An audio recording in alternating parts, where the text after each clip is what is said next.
ಗ್ರಾಹಕ ರಕ್ಷಣೆ ಇ-ಕಾಮರ್ಸ್ ನಿಯಮಗಳ ಅಡಿಯಲ್ಲಿ ಕೇಂದ್ರ ಸರ್ಕಾರ ಈಗಾಗಲೇ ಯೋಜನೆಗಳನ್ನು ರೂಪಿಸಿದೆ. ಇಲ್ಲಿಯವರೆಗೆ ನೊಂದ ಗ್ರಾಹಕರಿಗೆ 1,440 ಕೋಟಿ ರೂಪಾಯಿಗಳ ಮರುಪಾವತಿಯನ್ನು ಸುಗಮಗೊಳಿಸಲಾಗಿದೆ.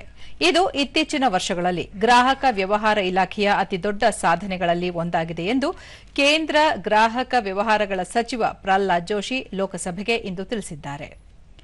ಗ್ರಾಹಕ ರಕ್ಷಣೆ ಇ-ಕಾಮರ್ಸ್ ನಿಯಮಗಳ ಕುರಿತು ಚರ್ಚೆಯಲ್ಲಿ ಪ್ರಶ್ನೆಯೊಂದಕ್ಕೆ ಉತ್ತರಿಸಿದ ಅವರು, ಈ ನಿಯಮ ಆನ್ಲೈನ್ ಶಾಪಿಂಗ್ನಲ್ಲಿ ಪಾರದರ್ಶಕತೆ, ಸುರಕ್ಷತೆ ಮತ್ತು ಗ್ರಾಹಕ ಹಕ್ಕುಗಳನ್ನು ಖಚಿತಪಡಿಸುತ್ತದೆ. ಕನ್ನಡ, ಇಂಗ್ಲಿಷ್, ಹಿಂದಿ ಸೇರಿದಂತೆ 17 ಭಾಷೆಗಳಲ್ಲಿ ಕುಂದುಕೊರತೆ ದಾಖಲಿಸಲು ಅವಕಾಶ ಕಲ್ಪಿಸಲಾಗಿದೆ ಎಂದರು.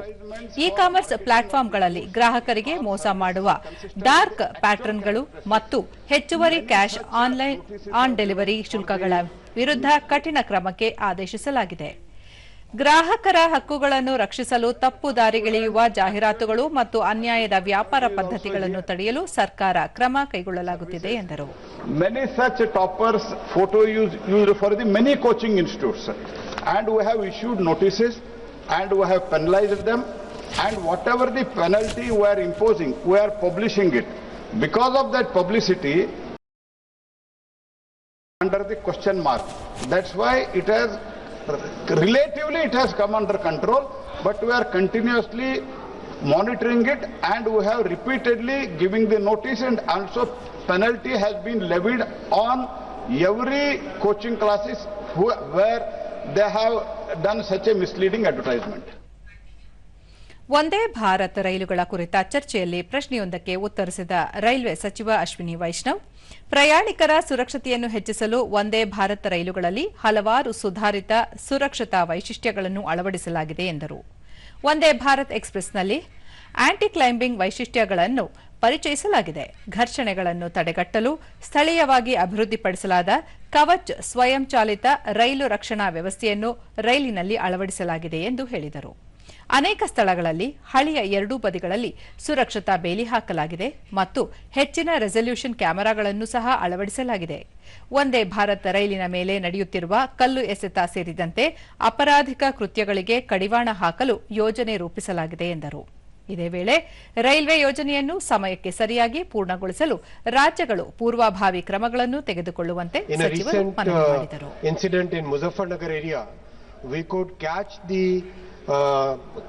Basically the culprits who were throwing stones on the Vande Bharat train, just with a very small picture of the person captured on the Vande Bharat train camera, and using that and some AI technologies, we were able to reach exactly to the house where the person was residing. So all these steps are being taken, honorable speakers.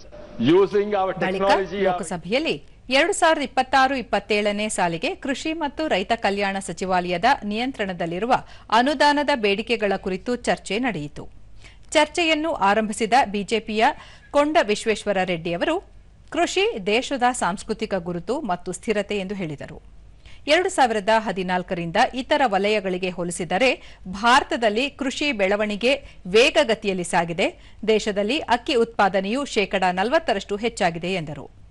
ಪ್ರಧಾನಿ ನರೇಂದ್ರ ಮೋದಿ ನೇತೃತ್ವದಲ್ಲಿ ಸಾವಯವ ಕೃಷಿಯನ್ನು ಉತ್ತೇಜಿಸಲು ಮತ್ತು ಕೃಷಿ ರಫ್ತುಗಳನ್ನು ಹೆಚ್ಚಿಸಲು ರೈತರನ್ನು ಬೆಂಬಲಿಸಲು ಹಲವಾರು ಕ್ರಮಗಳನ್ನು ತೆಗೆದುಕೊಳ್ಳಲಾಗಿದೆ ಎಂದರು. तो हमारे पास हैप्पी उगादी बोलते हैं, उगादी के दिन हम पचड़ी पीते हैं, वो खट्टा है मीठा है, जीवन भी एग्रीकल्चर में भी खट्टा रहता मीठा रहता, मगर ये साल तो मीठा और ज्यादा रहता मेरा मांग है. ಕಾಂಗ್ರೆಸ್ನ ಅಮರಿಂದರ್ ಸಿಂಗ್ ರಾಜಾ ವಾರಿಂಗ್, ದೇಶದ ರೈತರು ಕೇವಲ ಆಹಾರ ಧಾನ್ಯ ಉತ್ಪಾದಕರಲ್ಲ, ಬದಲಾಗಿ ದೇಶದ ಆರ್ಥಿಕತೆ ಮತ್ತು ಆಹಾರ ಭದ್ರತೆಯ ಬಲವಾದ ಆಧಾರವೂ ಆಗಿದ್ದಾರೆ ಎಂದು ಹೇಳಿದರು. ರೈತರು ತಮ್ಮ ಉತ್ಪನ್ನಗಳ ಬೆಲೆಗೆ ಕಾನೂನುಬದ್ಧ ಖಾತರಿಯನ್ನು ಒತ್ತಾಯಿಸುತ್ತಿದ್ದಾರೆ ಮತ್ತು ರೈತರಿಗೆ ಖಾತರಿಪಡಿಸಿದ ಕನಿಷ್ಠ ಬೆಂಬಲ ಬೆಲೆ ಎಂಎಸ್ಪಿ ಖಚಿತಪಡಿಸಿಕೊಳ್ಳುವಂತೆ ಸರ್ಕಾರವನ್ನು ಒತ್ತಾಯಿಸಿದರು.